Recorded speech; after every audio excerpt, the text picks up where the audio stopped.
Hello, thank you for joining us. We begin with breaking news, a major shakeup at United Airlines, the result of a federal investigation into whether United set up a private nonstop flight between Newark and Columbia, South Carolina, where former Port Authority Chairman David Sampson had a weekend home.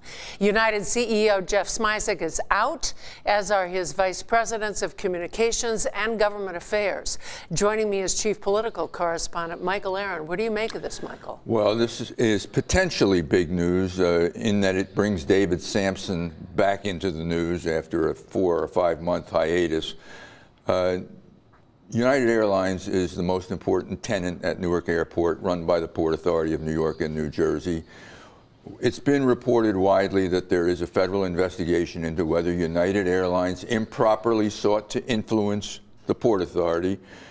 The press release from United Airlines about an hour ago said that their own internal investigation related to that federal investigation caused them to seek the resignation of Jeff Smisek and the 2 other executives. And as you point out, it all goes to what's known as the chairman's flight. United in 2011 wanted some enhancements at Newark Airport. They wanted the PATH system to run all the way to Newark Airport, among other things. I think they also wanted more berths for their planes. Smisek and Sampson reportedly had dinner in 2011 to discuss this.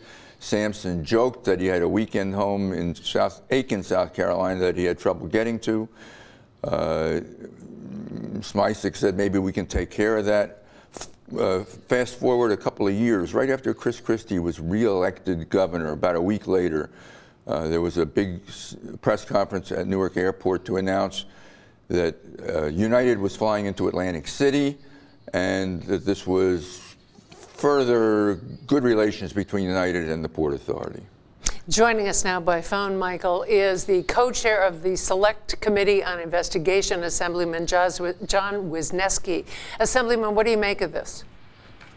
Well, the press release, the notice from United Airlines talks about a federal investigation, talks about their internal investigation, doesn't specifically mention the chairman's flight, but it's hard to imagine that there is another federal investigation involving United Airlines involving the Port Authority that doesn't relate to the chairman's flight. So it's probably about that. And I know that from the press accounts of that meeting that happened, at least one of the people who was asked to resign, along with the chairman, happened to be at that meeting that evening as well.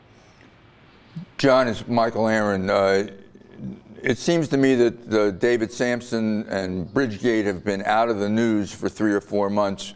The bottom line on this from a New Jersey political perspective could be Sampson's back in the news, i.e. Bridgegate's back in the news. Do you read it that way?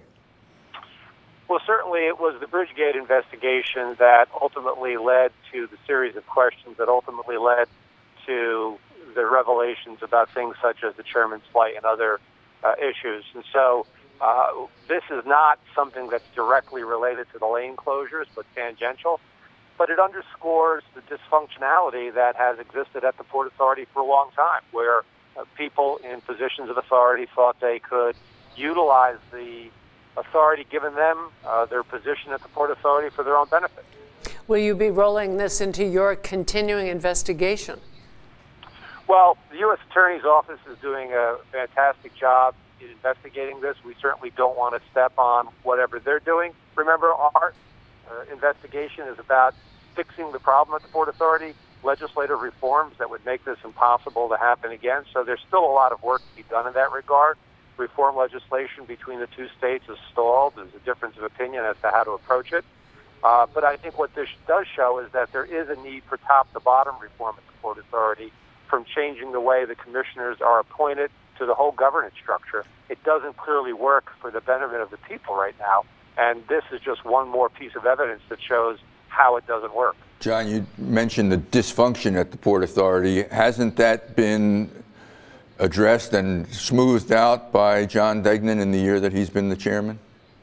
Well, John Degnan has introduced some reforms, but remember, they're internal. They can change when there's a new executive director. They can change when there's a new board majority. What has to happen, there has to be structural, institutional reform in the compact between the states that authorizes the Port Authority so that no matter who's governor, no matter who's executive director, the reforms will stay in place. Right now, this is something that could pass in the middle of the night. Do you expect other dominoes to fall, if you will, in this investigation?